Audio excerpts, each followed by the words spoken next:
Welcome back, everybody. You know, some students in the area are already back in class, and students in the area's largest school district, Duval County, are going back to school tomorrow. The beginning of a new school year can be an exciting and very stressful time for children and parents.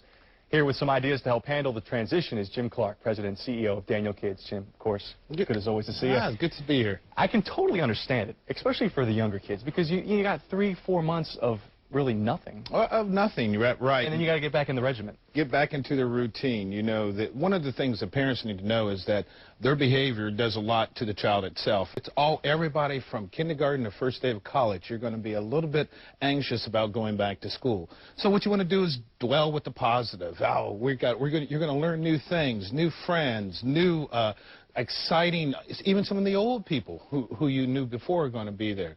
And sometimes parents do a little personal touch. My wife would always write a little note, put it in the lunchbox, or put it in the book bag. So there are always little things to kind of ease that anxiety and stay on the positive. Yeah, I think, you know, it's so tough. I think it can be so overwhelming. We forget that kids are kids and that they have to go into, you know, a lot of kids make the transition from elementary school to middle school. It's tough. Right. Middle school to high school. Right.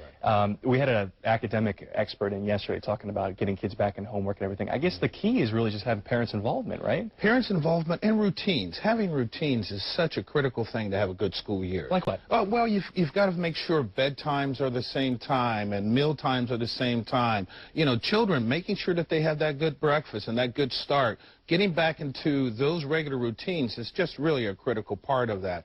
The day before, being able to put out your things so that you don't have as much rush during that day. But routines are such a really critical part to helping children ease their anxiety and be prepared for what they're going to have to do. So I tell you, that's probably one of the biggest things. And the next is, of course, being involved. As a parent, we're always rushed. We have our own job and things like that. So it's always good to maybe volunteer. I found that one of the ways to stay involved with my youngsters was to help coach. I was the assistant coach. My wife, you make sure that you do some of the volunteer things. It's a way to get you back into that routine and know what your children are doing and to be involved with them, and that's really what you want to do. And if you can't, if you're just, your job, you can't get the time to get that involved, I think staying on top of it as well when the school year starts. I mean, just stay on top of your kids and just be along with them for the ride as earlier than later, right? Absolutely. In fact, one of the greatest questions that you can ask at the dinner table or the breakfast table is, what did you learn today?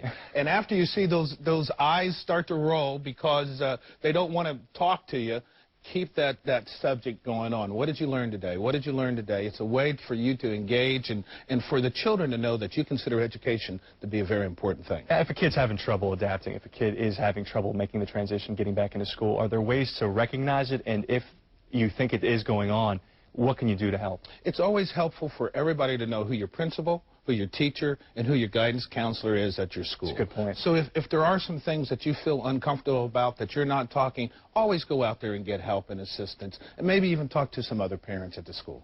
Great. Jim, as always, thank you so much. We have more information on our website. Go to news4jax.com. Click on the Scene on 4 tab. Look under Weekend Headlines.